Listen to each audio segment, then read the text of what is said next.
Azure Sentinel watch lists. Well, what are Sentinel watch lists? Well, the original intention of a watch list was to give security admins and analysts a way to import their own IOCs or indicators of compromise into Sentinel. Once created, you can use the watch list in your search, detection rules, threat hunting, and response playbooks.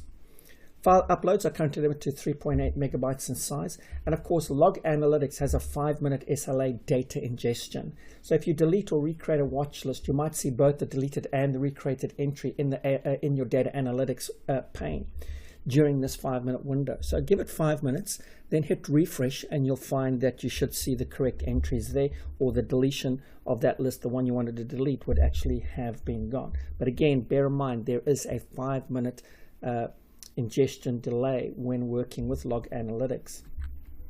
Some of the common scenarios where you would use a Sentinel watch list would be for importing business data as a watch list. For example, you can import a user list with privileged system access or terminated employees, and then use the watch list to create allow lists and block lists that you can use to detect or prevent those users from logging in to your network. Of course, you can use it to reduce alert fatigue by creating a allow list to suppress alerts from users and groups, such as users from authorized IPs that perform tasks that would normally trigger alert and prevent a benign event from becoming an alert.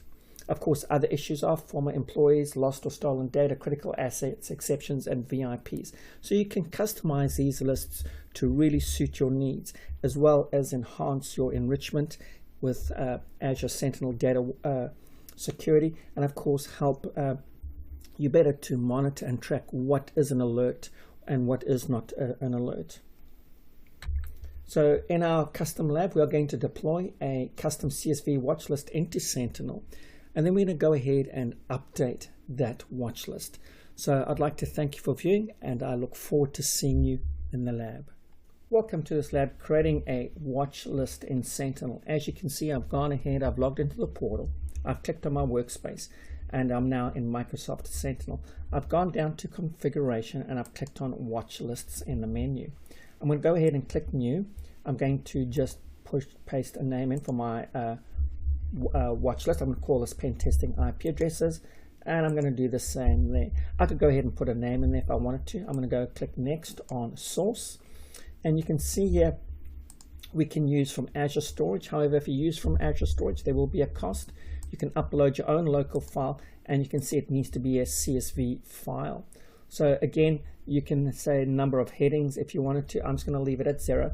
I'm going to go ahead and browse for my CSV file. As you can see, I have it there already. I'm going to click open, and then I'm going to go ahead and click underneath the search key. There's my IP address. I got that from my CSV file because it's called IP address. I'm going to click next to review and create, and then I'm going to go ahead and click create, and that's going to go away and create that watch list for us. And you can see here the watch list has been created. If I go ahead and hit the refresh button,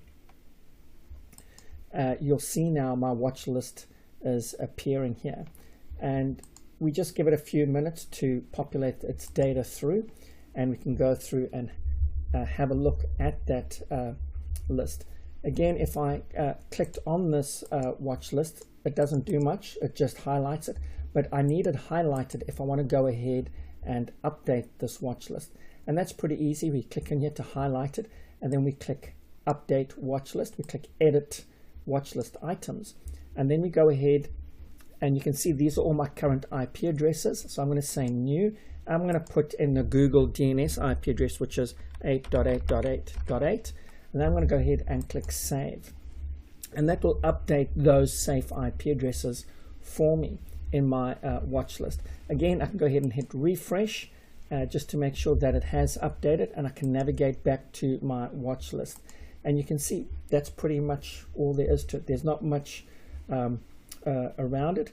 It's just very, very simple. Again, this is a very, very high level overview just to get you comfortable with creating these watch lists. And like I say, these watch lists could be nasty IPs that you want to track. It could be security IPs you want to track. It could be VIPs. It could be exceptions. You know, the list goes on and on. You can decide how you want to use them for your environment. And I'd like to thank you for viewing this lab, and hopefully you've learned a little bit about how to create a watch list. And I look forward to seeing you in the next video.